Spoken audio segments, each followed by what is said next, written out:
How's the Nourallah Brothers album coming along? I would love to have a copy, but these days with the postal costs, it's I like know. just so fucking insane. We could have a podcast episode on that. It's unbelievable. Yeah. Like the shipping. So I just shipped a record to Italy, $35 shipping. But then the government can tax the recipient up to $25. They have to go pay the fee to pick up the item. Like what the hell is that? Yeah, it's insane. It really is. I It's was not cool. I was under the impression that our world, we were like coming closer together and everything was going to be easy and like, Yeah, right. and it's like so much harder just to ship stuff, even in Europe. Try sending like CDs or vinyl to Switzerland. It's a fucking drag. It's terrible. Not to mention the States. I mean, that's just insane. I try to actively stop people from ordering, but Bandcamp, I haven't found how to just turn that off. Like, please don't even. So I have to like, I don't know, maybe I should ask ChatGPT for this Well, or have you ask just you. updated your shipping costs? Like that's what I've done. Is it's just Yeah, that's I what I've felt like done. it would be a deterrent, but you Exactly. know, you got to hand it to the super fans that want it and are willing to pay for it. Good on you. You know, good on them. Yeah, but I mean, of course, I've adjusted the price to make it like totally outrageously expensive to deter people from actually ordering. Yeah, But that's kind of a dick move for someone who really wants that, you know, to see like Dirk wants me to pay $150 for shipping. yeah. I'd love to just have a little disclaimer. Look, you know, this is not working. It's too expensive. You Yeah. don't want to do this. But Well, I haven't found that function in Bandcamp yet. So I just got back from a little Texas tour I did with my buddy Rhett Miller. The best part is I took my 15-year-old daughter Miette with me, all and right. she sold merch and she got a cut, so she made some money. We just had the best time. It was just really nice, you know, to travel with her. And I think that there's things to be learned on the road about, you know, you kind of have this plan and this objective, but then things happen. You have to think on your feet, and you sometimes you have to you definitely have to be flexible. And I think that she saw that in real time. I knew she would. That okay, here's the plan for the day. You know, let's remember that ultimately there's only one thing we have to do, and that's like get to the gig and have the performance.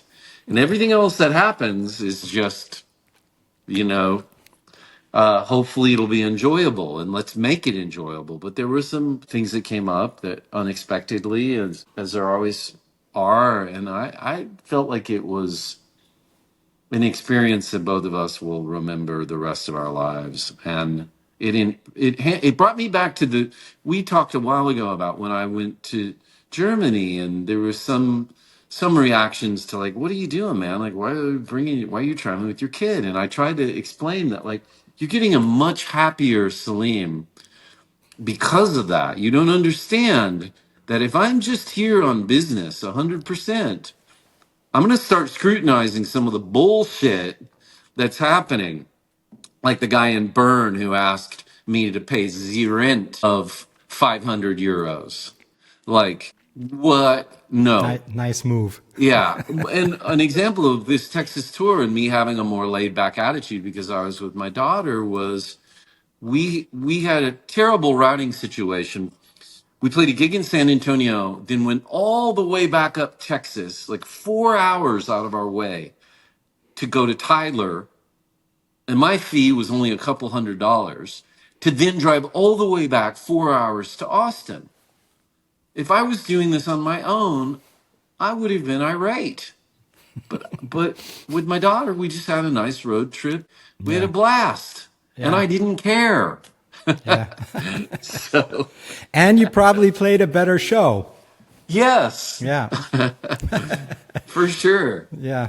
For me, that probably comes with the territory of just having done this for so long and the age factor that whatever I do, be it touring or recording or writing songs, I try to make it so that I have as much fun and make it Yes. an adventure as possible because I've just found that without that, it's never as good. I mean, even the end result just isn't as good as if you just make it fun. So bring Absolutely. your dog or bring your daughter on tour or whatever you have to do Yeah. to make it just like, oh, I'm just having fun. That's what I'm doing. Yeah. With songwriting as well, I just tell myself, oh, I'm just fucking around. I'm not really writing the song. I'm just having fun, Yeah. and that's always the best thing you can do to get the job done. And usually the result is just better than if it's a struggle and it's like, oh, it's a slog and oh, I gotta get Absolutely. this done. So smart move bringing Miet. So now you have all your kids are road worn veterans by now. Well, I feel like Gavin, having gone to Europe 3 times, he really Miette got cheated in a way. But now she's been to Tyler. Gavin's been to Dusseldorf. Yeah, Gavin's been to Düsseldorf. She's been to Tyler. Man, Yeah. There's yeah, a disparity there, that's rough. but we still had a great time in Tyler. So I'm not going to bag on Tyler. Aren't like the best merch people your own kids? I had like my son John, he was like 12, 13 doing my merch. Yeah. And I sold tons of CDs. It was Yeah. great. He was the best and he had the best time of his life. It was fun. So good. Well, it kind of felt like the immigrant that has like the shoe store and the kids are selling shoes when they're like we're the musicians and that's our business and the kids end up slinging merch at some point. So, Yeah. but yeah, she made some money and had a good time. It was wonderful and Rhett is such a great songwriter, a light, and it's always awesome to see him too. So. Yeah, I thought we could start at the beginning. At And the beginning. Ugh. yeah, because I mean, without the song, there's no Bandcamp shop. There's No. no need for social media content. There's no recording. There's no No. albums. No, It nothing. all starts with the song. And I'd love to hear like your thoughts on all of this. Anyways, probably like much too much stuff for just one podcast, but maybe we can Sure. like keep on coming back to this because for me, still songwriting is kind of the central thing. Even in just considering my well-being as an artist, I just feel better if I have like songs cooking. If I haven't Yeah. written a song for a half a year, I feel like what am I doing? Even if I'm playing great shows or whatever, but if I'm not writing the next song, it kind of feels like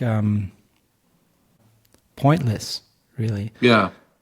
Let's just go back to the beginning when you started writing songs. Like roughly how old were you and what are your first memories of writing and why did you start writing? Yeah, that's a good question. The why. I love the. There's a great Jagger Richards story how they started writing. I think their Yeah. manager at the time, Andrew Luke Oldham, locked them up in a hotel room because the Beatles were all writing their own songs and the Stones were still doing like blues covers, and he just knew there's no future without the song. You have to write your own songs. You have to do that. And of course, there are so many reasons for not writing the song, for putting it off to another day or just saying, oh, that's not for me. And we'll come to that, in the next hour or so. But he just locked them in there and said, you're just going to do this. I'm not going to let you out before you write a song. And what was the song? As Tears Go By. They came up with that. There you go. And for me, of course, I started out playing covers, as we all Yeah. do. And I was totally happy with that. But I kind of came to the same conclusion that without my own stuff, it's never really, really, really me. And then I got into Bob Dylan and the Beatles, and that kind of changed everything because they had their own songs. Yeah. About how old were you when you wrote your first song and do you remember your first song? 12. Yeah, Yeah. 12. Yeah. Yeah. I started pretty early. I mean, we Yeah. covered that, I think, in the other podcast, my pain as a Sure. little kid coming to Germany. And so music and then songwriting just kind of saved me. And my first Yeah. songs were just shit. Of course they were. They were like Well, terrible. yeah, I don't think anybody comes out of the gate writing, Yeah. a day in the life. But yeah, I mean, I was a little older than you, but not much older, maybe 14. But really, I don't think my first documentation of songs would have been. I probably would have been like 17 or 18. Mm-hmm. So it took a little while to get going, but my dad had picked up this beater acoustic guitar in Juarez, Mexico. I don't even know why. I don't think it was for me. I think he was considering playing guitar, which is hilarious if you knew my dad. And he also had this handheld tape recorder. Well, it was a tape recorder with a microphone, a handheld microphone that my brother and I used to start recording things on AM radio. Mm-hmm. And my dad used it to make a couple recordings of us, which I took a snippet of actually on the Nourallah Brothers record. There's a snippet from one of those recordings at the end of the I first love song. it. Those Yeah. days are gone. But I later figured out I could use that same handheld microphone to record my song ideas.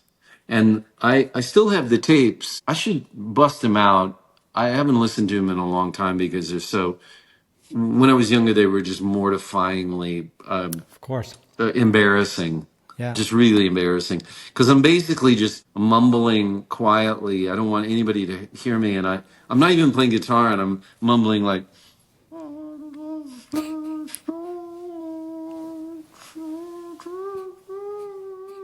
Stuff like that. That's like my first forays into songwriting.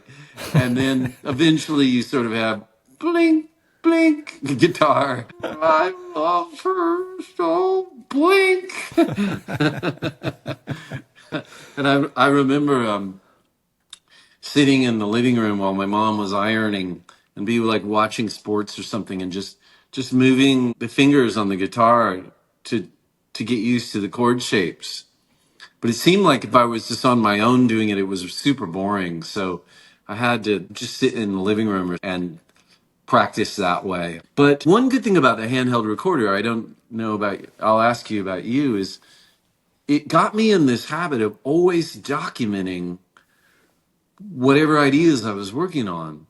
Like I graduated to a 4-track recorder and made 4-track recordings and then later had a digital recorders that I had these little tapes, and then now the iPhone has wiped all that out and made it Yeah. so easy. It's made But it so easy. Yeah. but I have years and years of different forms of documenting, ultimately having to have something to be able to record the song ideas on.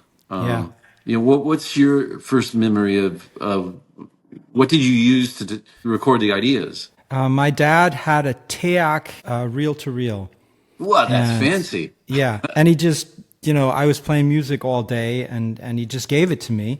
And the Yeah. thing with that machine was you could trick the machine into doing kind of like a multi-track recording. It was a stereo machine and you could kind of record on the left channel only. And then if you Wow. held a button or something, it would record the left channel plus what you were doing onto the right channel. And this way you could like bounce it back. And since it was tape, the degradation was there, but it was still kind of cool. Lots and lots Yeah. of saturation involved, I would say. Yeah. And so I spent, that summer of 77, 78, at home, just recording Beach Boys covers.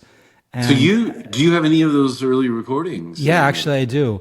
That's And pretty badass. it's funny because me and my friend Bernd Begemann, he's like a German songwriter and he's incredible. He's really, really good. In German songs, great lyrics. And Yeah. we've recorded 2 albums together, which are like, one is sort of a country album because we just love MOR country weird stuff.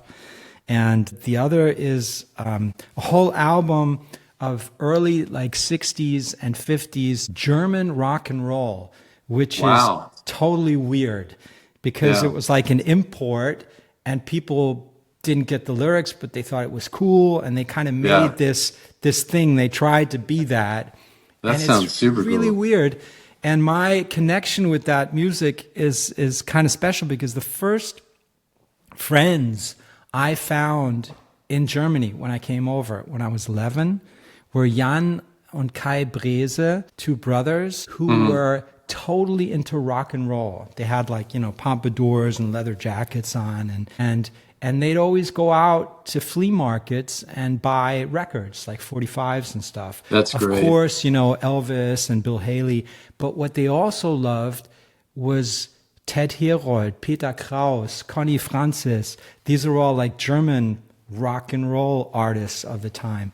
And these records are so weird, but so great and exciting. And that was the first German music that I totally got into because it was just so weird.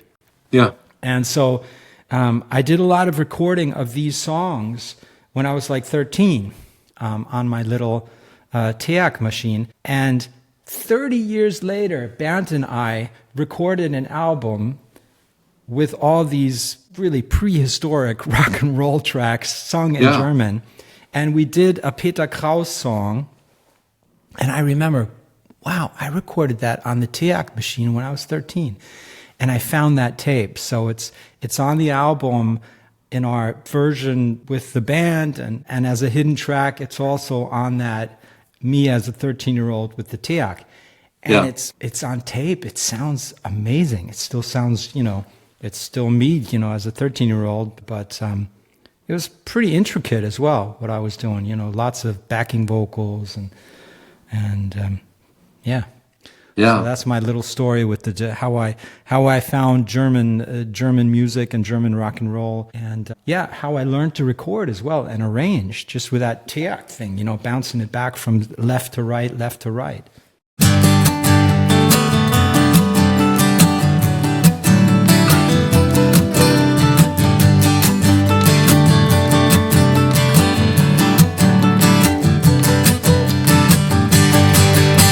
I'm wondering, you've always written on guitar mainly, right? Is there a way it usually happens? Like, what is the way things fall when you're working on a song? What's the thing that rolls in first, generally?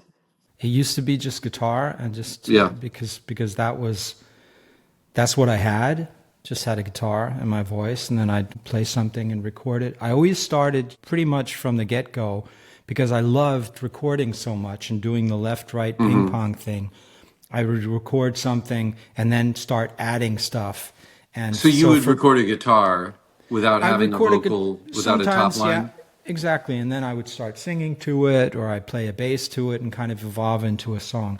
That's pretty much what I do these days as well. Just using all kinds of instruments, anything that lies around. It could be a bass, or just start with a drum track, or maybe even like do whole little, I don't know, I call them like vibe tracks. Just tracks a minute or two long, which just have a couple of chords and just a general But it vibe. starts with the music. Yeah, most times it starts with the music. Yeah. How's it with you? Things change over the years, and then you do different things, but at the root of it is some sort of feeling that I'm trying to convey, whether it's something I've experienced that's triggered an emotion. In that moment, the feeling is driving what happens. I've heard a lot of people talk about this, but it's almost like some sort of trance state that you end up in. And I have recordings with my children in the background to prove it, where they're like, "Daddy, Daddy," sadly. And I'm in the trance state of working out the song, and I'm sort of just gone. Yeah. Because it's like it's somewhere out there, and it's hazy, and you're kind of bringing it into focus. Not to sound too hippy dippy, but it's that's how it starts. But then obviously holding the instrument, and then just singing and working out where the guitar needs to go to kind of accommodate the melody that's coming in. But then there's also times where, like, this is almost like you, but like when I was writing this album called Somewhere South of Sane, I was getting into alternate tunings and just playing the guitar. I had moved over to nylon string guitar instead of a 6-string steel guitar, and I was finger picking a lot. And I learned the type of picking that the Beatles did, which was basically, it's called Travis picking. Yeah, yeah. And it's really I do variations of it, but it's pretty much this style. But then I found myself kind of just sitting around playing more guitar, and then a guitar, like an example of a song that kind of came guitar first would have, I had a song called Sweet as a Weed on Somewhere South of Sane that was like in a different tuning, and I was playing this guitar figure, and then I started singing something. And I wasn't really thinking about what the song was going to be lyrically. Yeah, because that's what I was going to ask. Do you like show up with like a feeling, like an idea for what you want to sing about? Is it a melancholic or a happy song? Do you show up with that? Or is that something that just evolves via the process of just doing the work? They just happen all sorts of different ways, really. Like there are dream songs. I don't know if you've had songs come out Yeah. of dreams. I have a Yeah. most recent dream song. I had a song called Hold the Sun that came out last year that was almost fully formed in Yeah, a I love when that dream. happens. It doesn't happen a lot, but sometimes, yeah. No. Yeah. Yeah, and it's like you only have this split second to grab it. And sometimes they're just gone. And I always keep a guitar by my bed. And the phone is there too, so now it's really easy. I was able to Yeah. grab that one. I had a song on the South of Sane that was it ended up being called Tucumcari, but it came out of, I had this guitar figure that I had been playing again in this alternate tuning, and I didn't have any words or any idea. But then one morning I woke up with what came out of the dream was the kind of some of the words and the idea of this. There's a mountain in New Mexico with an Indian legend. It's in a place called Tucumcari, and but it's, I think, mainly what we learn as songwriters as the years go on, that you're ultimately looking to enter this creative flow state, which is best achieved when your mind is kind of not on full alert.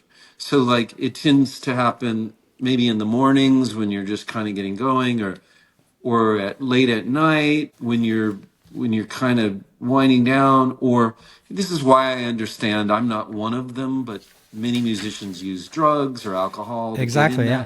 that state. It makes sense because you're ultimately looking to get the mind to chill, to Yeah. cool it. And Well, then it's that internal critic that's always telling you, well, it ain't yeah. imagine. Yeah, I've exactly. heard those That's not chords good for writing before. your next song. No, Yeah, that's because it's never never good. imagine. Yeah.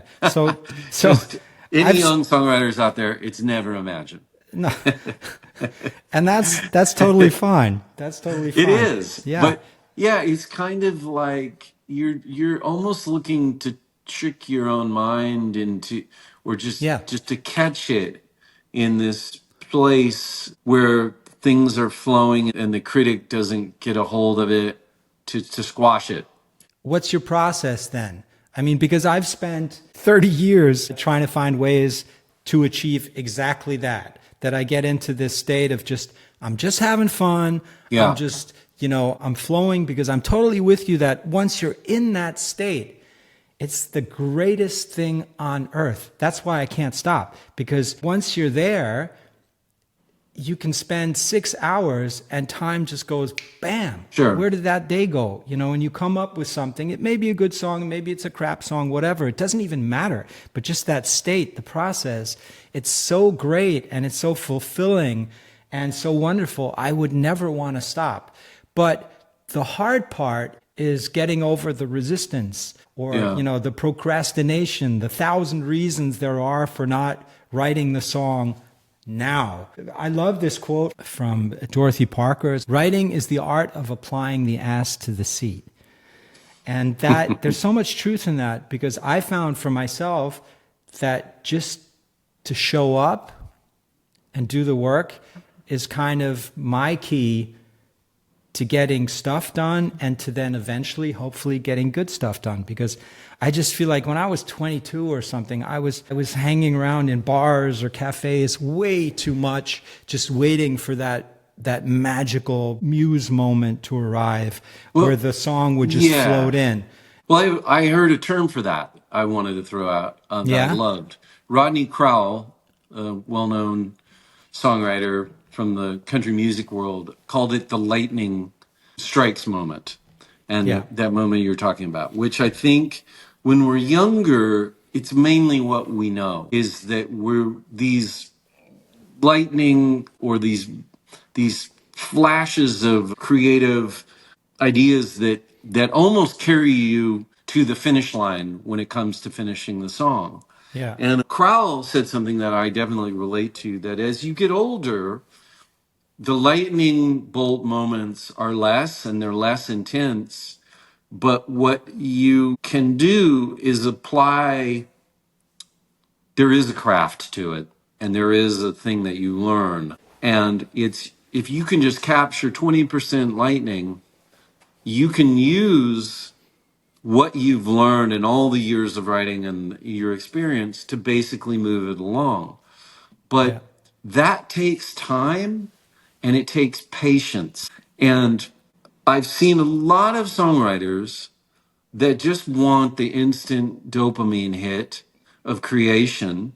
That's what they're feeding off of. And ultimately, the time and the patience required to really wrestle with a song, to end up arriving at something that is maybe not just average, but really special.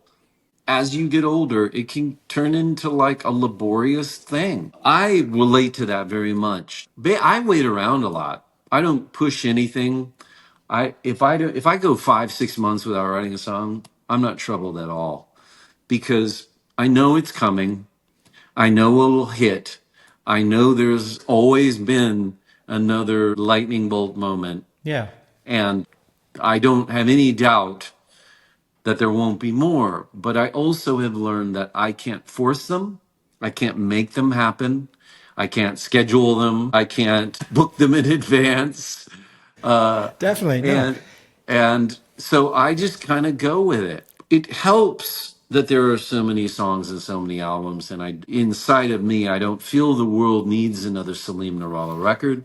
The world doesn't need another song by me. I've said what I've was put here to say. Yeah. So that's the way I justify maybe not pushing myself. Yeah. It's always artistically, it's always a good thing to kind of tell yourself no one really cares.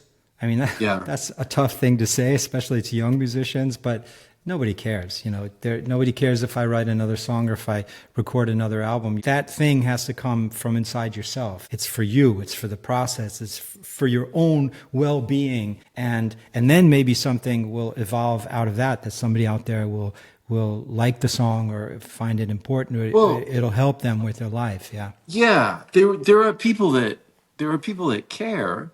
There are people that care about your music. There are people that care about mine.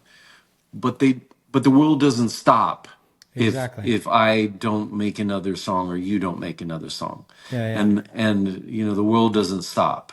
And I think giving ourselves the freedom, or I don't know, like to say it's okay if you're not producing. I'm trying to let myself, and I think I am. I've produced plenty. And if I'm struck with the inspiration to suddenly, like, let's say after this talk, I suddenly am hit by something and I write 12 songs in the next 6 days, well, I'm gonna go with it. But I'm also not forcing it to happen, and I'm not troubled if I go months and months or even a year. In fact, I have a new solo, a solo album coming out in the fall, and the first song is literally the only song that I wrote in 2019 when my father died. It's the only song I wrote that year, Yeah. and it's finally coming out. But the point was during that year, you would think losing my father and all the grief and all the things that there'd be all these feelings that were coming out since I'm a feelings writer, and there weren't. I was Yeah. blocked somehow. Well, But sometimes I it allowed takes, myself yeah, sometimes it to takes a while for stuff to percolate, It yeah, doesn't, it there's does. a time for input and there's a time for output. Yeah. Yeah. Absolutely. Yeah. And the next year I exploded, and I had one of the biggest Exactly. years that I've ever had writing. And Yeah. part of it also was the pandemic. But yeah, it's giving ourselves permission to, I think, because we have such a weird, I was about to call it a job, but like what job doesn't, like, you don't get paid if you write a song today. I don't get paid. Is that a job? I don't think it's a job, but it's this thing that we love to do, and we've been sort of obsessed with it our whole lives, and it's served us well in many ways, Yeah. and we never know when it's going to happen, Yeah. and It's that's a just that really weird thing. I mean, because that's what I find so interesting about, talking to you or different people, how the approach is to get that, let's call it that lightning moment, or Yeah, that the flow state, or whatever it is. There are folks who like to wait around, and they have to feel in a certain way or have something to say. And I've asked myself that as well, like, wow, like if I sit down tomorrow and just ask myself, like, just get up in the morning and say, what do I have to say? To be honest, in that moment, I have absolutely nothing. It's like, and I yeah, feel stupid. I feel, like, what am I doing? I have nothing. And what I do, or what I found, because I know that I have things to say, I've done a lot of songs that I'm really proud of, but how did I get there was just like by showing up and just sitting down and starting to fiddle about with whatever is in front of me, be it a yeah, 4-track Fostech cassette recorder, be it an acoustic guitar, be it a ukulele. You were talking before that you wrote a whole album because you found like the Travis picking.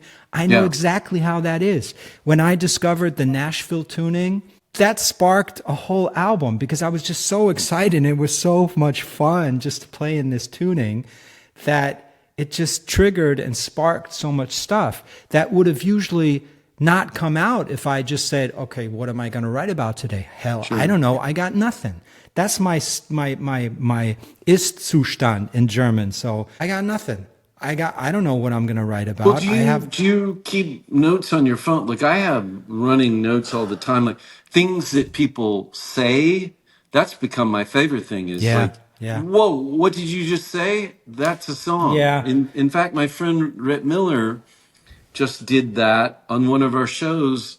He was talking to the audience, and he said that he had a recent doctor's appointment, and the doctor was talking to someone else and said, the patient's heart is unremarkable. yeah. That's a Gold. song, True unremarkable gold. Yeah. heart. I That's a mean, song come right on. there. Yeah, Yeah, exactly. so I think Yeah. it's paying, like, keeping notes. I have tons of snippets of lyric ideas or song titles that mostly come out of things that people in my life say. My girlfriend, partner is always saying things that I'm writing down. My daughter Miette is always saying things. Gavin, these are the people closest in my life, but like, Yeah. that's where the phone is another really good tool Totally. for just keeping those little things in there. All good songwriters will tell you that. Always, just listen in. What are people saying? And for years, I was just like, Jesus, but it's all in German. I'm trying to write a song So here. in Come German, on. try to write a song in English. Well, So, that's why so you got your American friends like me exactly. too. That's why I need to talk to you. I'll be Yeah, keeping notes. So, yeah. but yeah, titles. I mean, that's the thing. That's like an anchor. If you have a title, boom, that's the song. Well, You this has know, been a trick, a later on in life trick, yeah, is titles. yeah, Like, a title, you have a good title, the song almost writes itself. Like, exactly. the spark that you need to start to light the fire.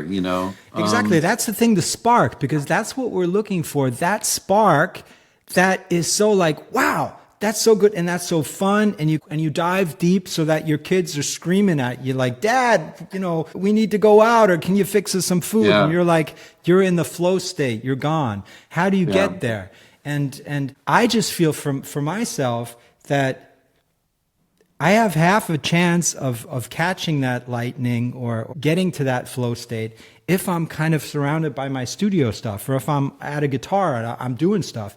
I feel like when I was young, I was in cafes. Like if I'm out and about with friends and you get that lightning strike, but you're having a good time and you're trying to talk to some girls or something, you're going to lose that. I try to show up as much as I can and actually just sit down and tootle about with my stuff and not worry too much about if I actually get to that flow state, because that's another thing. Sometimes you do, sometimes you don't.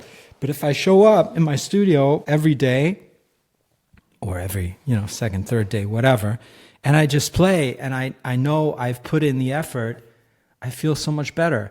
And Yeah. I just have the feeling that my songs get better if I just keep at it. But, that's just Well, me. yeah, but we're looking for the sparks. I've been also thinking now that we're on the subject of examples, and one of my favorite spark moments is actually going to be the first song on my next record. Is I messaged this guy Bob Suffolk, who had been working on my studio, and I just said thanks for the blood and the sweat, and he wrote back, "Well, I'm only here for the tears." Because it's My blood, God. sweat, and tears. I And wish he I had finished the friends that joke. wrote emails like that. I'm only here for the tears, and then well, here for the tears. I've got to write that song, and so I was off. There's just so many little moments now that I can think of that are spark moments. But in this journey of writing, it can be working with a drum machine and getting a groovy beat going, or a bass line that you Sure. dig, or a guitar figure that you like, Yeah. or a keyboard part, or it doesn't always have to be driven by lyric ideas or song No, titles. no. I mean, And this album, I'm finishing up an album as well. yeah, And pretty much there's going to be 11, 12 songs. I'd say about 9 or 10 of the songs, they were all recorded. I like to go to Brittany, France in the summertime. And we were staying in this wonderful old stone house by the yeah, ocean. And it was kind of creepy, but really nice. And I had my little, B studio set up, just a little interface, a guitar.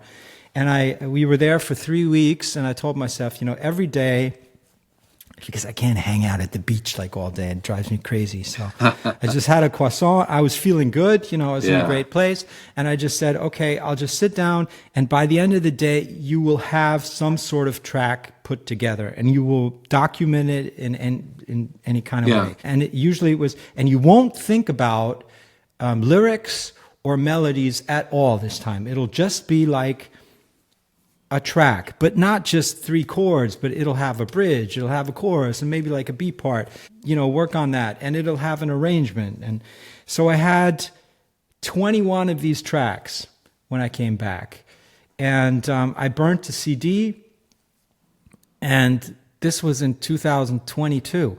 It's 2025 now. I've been listening to these CDs in my car and just singing along, and then I'll, whenever I have something, I'll grab the iPhone and kind of. that's And great. it's really funny because, like, when I put on the CDs, I don't even remember me recording these tracks anymore. It's sort of like your friend has sent you some cool tracks to just, do something with. And Yeah, so that's the nucleus of the new album. cool. And I guess I'm really happy to be doing that, but the next album is going to be totally different. Maybe it'll be just, like really old school, just writing songs, just acoustic and vocals. Yeah, What I love doing now, I found this groovy little thing, chord files. Have you heard about this? This is no, really neat because I'm not too great on music theory. yeah, And this kind of helps you kind of like find your way around interesting chords. And I'll just sit cool. down with this, and it usually always leads you to some place, and then try to document it as fast as I can, and then forget about it and come back to it 2 months later.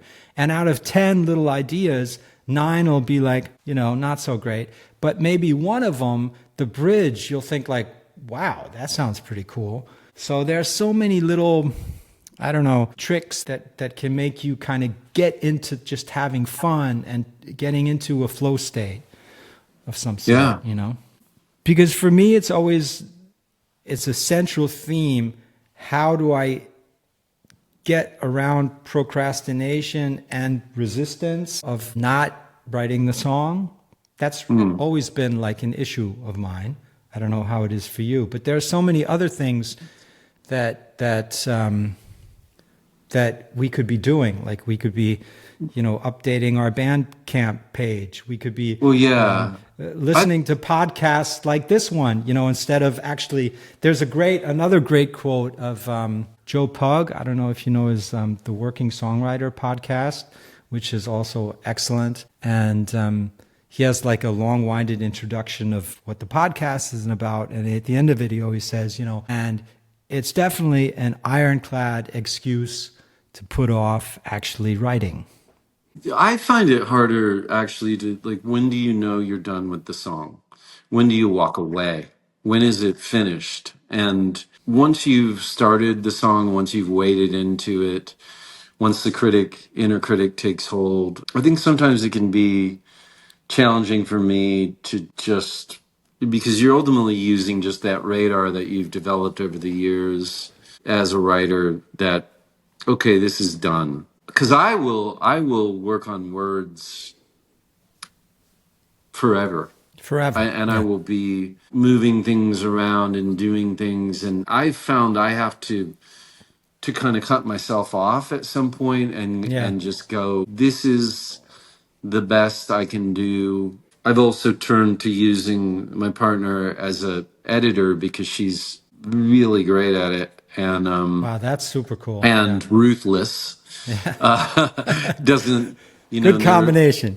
Yeah, and I think when you're trying to do good work, you don't need to be precious. As a producer, I've found that there are two types of songwriters: the ones that are very, very precious and sensitive about their children, their songs, and there were others that are less precious, just because ultimately the goal is to be excellent. And I think if you're trying to be excellent, you have to let go of being precious, Yeah, definitely. because if you open yourself up to feedback. So that's another thing that I think is helpful. Like when writers that are writing books, they go to their editor at some point, they're like, this is all I can do. And then the editor goes, well, no, you need to go back to the drawing board, or you need to do. Songwriters most often do not have that editor to bounce Yeah. things off of. We are everything. And I think this is why songwriting duos have an advantage, because like, for example, Lennon and McCartney Yeah. used each other as the foil to go, is this done? Is this good? Is the Yeah. movement you need, is on your shoulder? John goes, no, that's great. Don't change that bit. Paul was going to change that bit. It's famous, him saying that. That's another thing that I would maybe encourage anyone out there to just think about it. Like, are there people in your lives you can go to every now and then and say, hey, what do you think of this? Is there, I'm not sure about this verse. I'm not sure about where the narrative goes.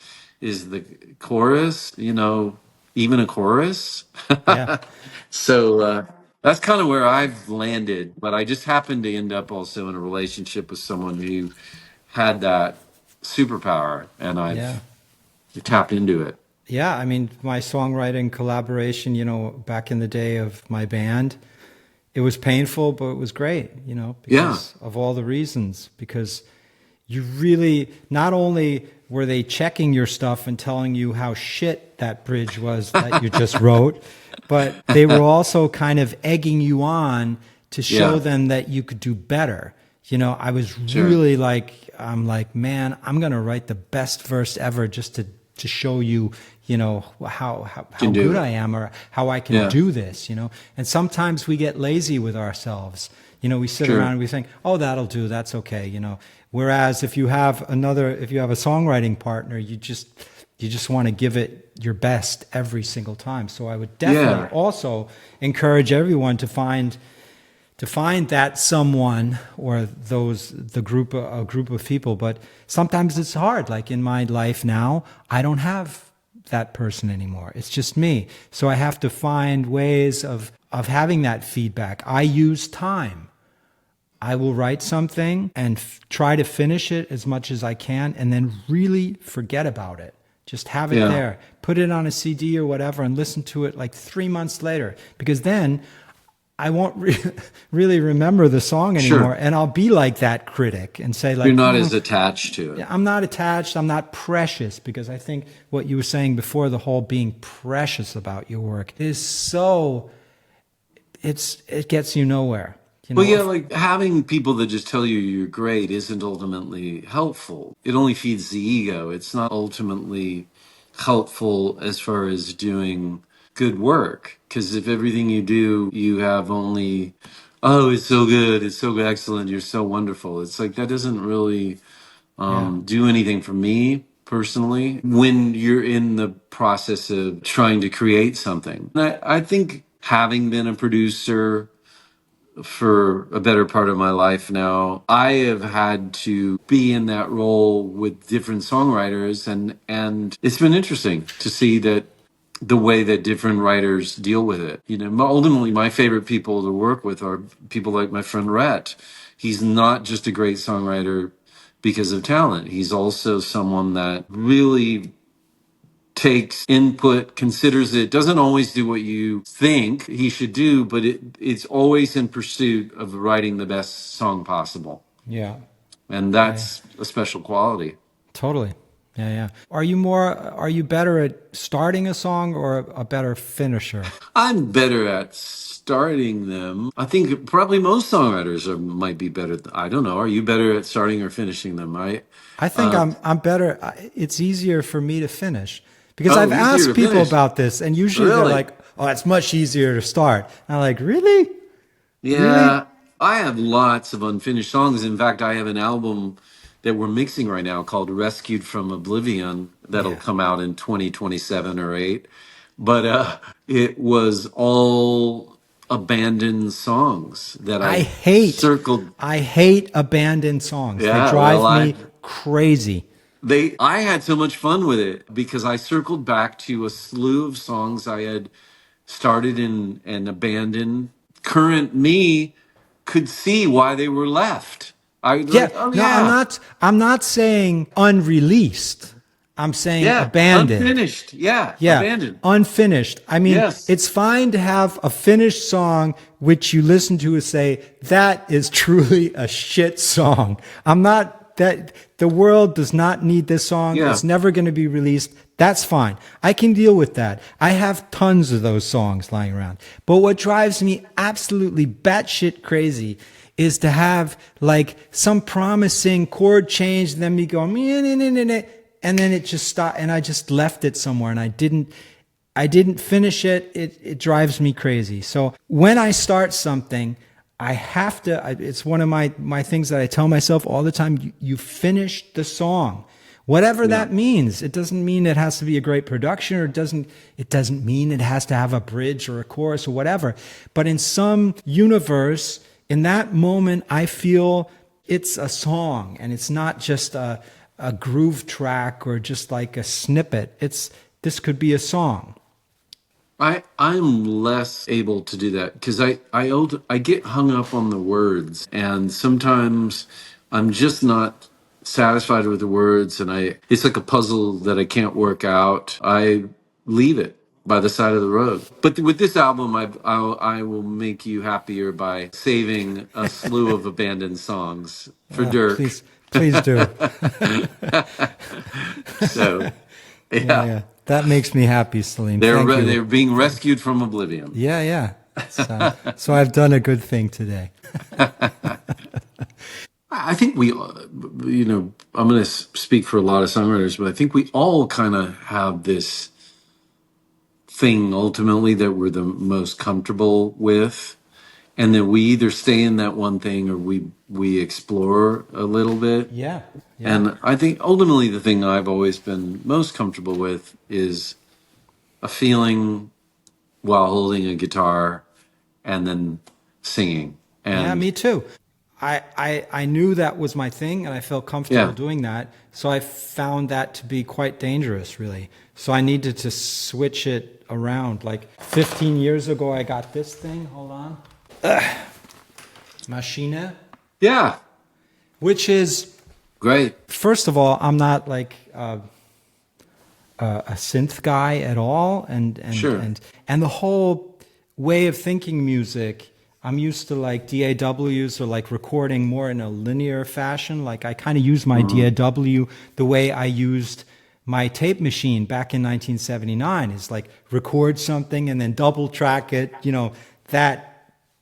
putting together a track. And Machine is like a whole different mindset. It's sort of like circular in a sense. It's like grooves and kind of snippets and parts. I don't even know how to explain it, but it's definitely different, and it kind of blew my mind and made me rethink my process of writing stuff. But I found that to be really, really inspiring and cool and fun, because half of the time I didn't know what I was doing. Limitations, another thing. I love limitations. I think limitations are really, really important to find your own way and your own style. So I try to push myself into working with stuff where I feel those limitations, be it like Maschine, or you were saying before, alternate tunings. That's another wonderful world to get into. You tune your guitar in a different way, and all of a sudden everything is different, and you don't know what the hell you're doing, which is a writing great on starting other point. instruments. Yeah. The Beatles. If you take away John and Paul learning piano, if you take all the piano songs out of their canon, they're not nearly as brilliant. Like Yeah. that's the thing that made them over the top.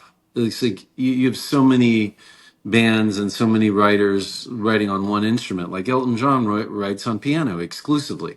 Yeah. It's great. He's an amazing piano player. But Yeah. the Beatles had two, and they both did it. And they both, I think Amazing. McCartney's interest in the piano spurred John Lennon on. Imagine would not have been written on a guitar. Yeah. And, Totally.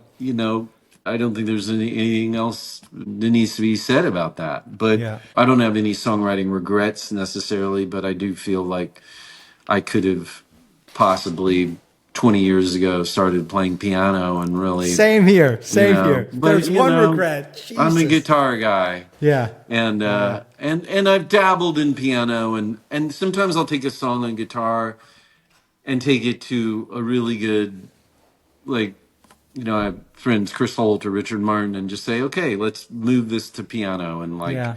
make it Do you a piano do you use song. any kind of modern tools for songwriting? Like Scalar comes to mind. You know Scalar and that kind of stuff. Yeah. Or Well, yeah, now, we might as well mention it. AI. I have some friends that are beginning to dabble.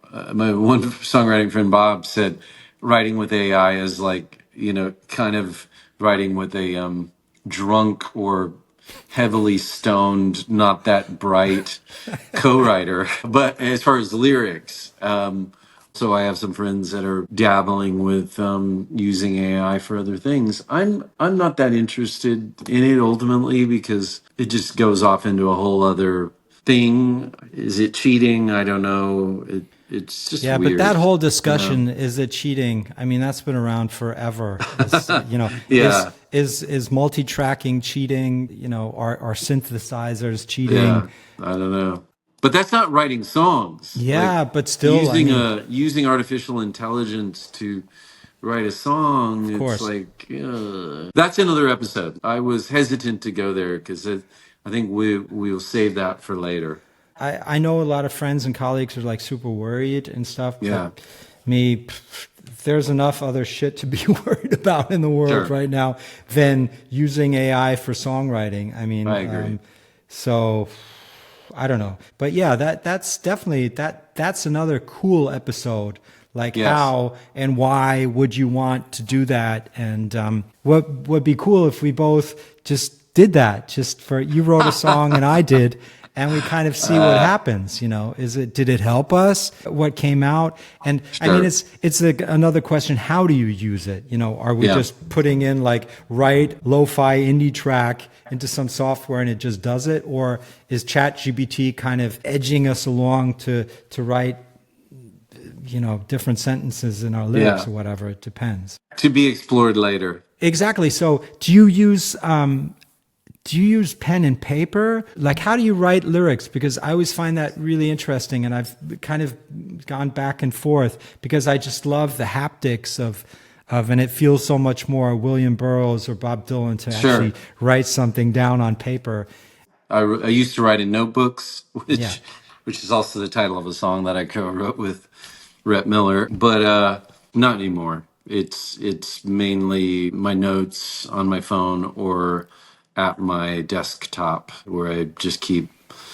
I'll start if the song has moved into any sort of like serious. I'm working on it. Then I'm ultimately.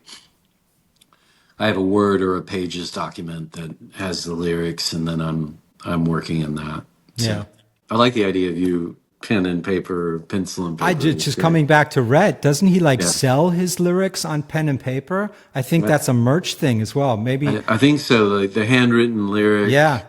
for Christmas, you can have him handwrite lyrics.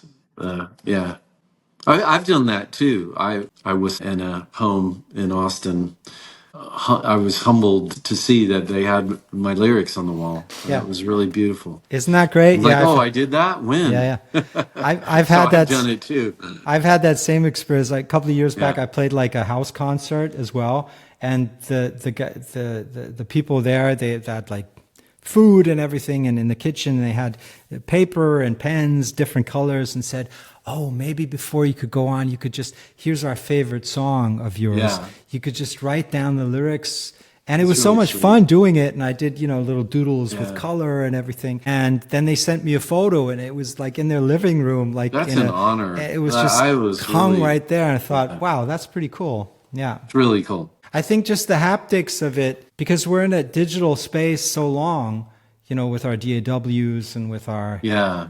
that I kind of like to take it out of that realm I think it's a great idea. as much as I can. Yeah. Like you were saying, you're fixing up like the old demos and stuff that you did with your brother, and you're putting them into like the new world of DAWs and even Yeah. like separation, which is a form of AI as well. The track separation. And I think the Absolutely. combination of all these tools is great. I don't want to be scared of any tools out there. All tools, be they a 4-track cassette recorder, recording to tape, or just recording straight to digital using GarageBand, it's all valid and it's all good. At the end of the day, what you want is a good song and a recording that feels human. Yeah. To come back to that whole AI thing Yeah, again, for sure. I could not tell you today, like, I swear I will never use ChatGPT or whatever. Yeah. I'm not going to say that. I'm going to use whatever is at my disposal, whatever, feels good and fun at the moment to come up with a cool song. That's what I've been doing for 40 years. Tape machines, cassette recorders, voice memos, machina, acoustic guitars, ukuleles. John Lennon once said, I could write a song and we could record it all with just trombones. And at the end of the day, people will say, oh, that's a cool Beatles track, because I Yeah. believe that your personality will come through whatever tools you use. It's not the tools. It's Yeah. it's what's inside of you. And for me, writing a song is 100,000 decisions made. You pick up your guitar and you say, I'm going to play C instead of G. That's decision one. And then decision two, I'm going to play G in this inversion and not in that inversion. And then it's going to go to an E minor. I could have gone Yeah. to A minor. So it's just the accumulation of all those thousands of little decisions I've made, which eventually get you to some sort of song or whatever. What you're ultimately saying is you're trying to write the best song you can write, and whatever gets you there, you're going to take that road. Thank So, you. Thank you. Yeah. It's And- always still always a mystery to me how these things, how did that happen? Out of nothing, just a Yeah. song. It's just there. It's out in the world. Always, Yeah. always incredible. Even after 40 years of doing it, every time that I start, it's like, whoa, how will this work? Do people who make bread or something go there every day and start from scratch every time they do it? Do they have the feeling, I have no idea how I made that loaf of bread yesterday, but I'll try again today? You know, that's the feeling I have with songwriting. I have no idea. It's like I'm starting from scratch again. It's the only thing I know is that usually if I do the work, I will get somewhere. That gives me a bit of consolation after all these years. But how is always still a mystery. And I think it'll always stay a mystery. And maybe that's the magic of it. I think I'm just striving to make something that I like. And so it's pretty low stakes in the grand scheme of the world, because I'm not looking to make something that someone else likes or that someone else approves of, or I'm just trying to satisfy myself. And sometimes that's harder than other times. It's just something that I want to hear, or saying a thing in a way that I hadn't heard anybody else say it. That's why I want this song. I want this song because it's saying something that I don't have somewhere else. So I don't know if that answers it, but yeah, beautiful. Perfect closing words for our episode today. All right. Yeah.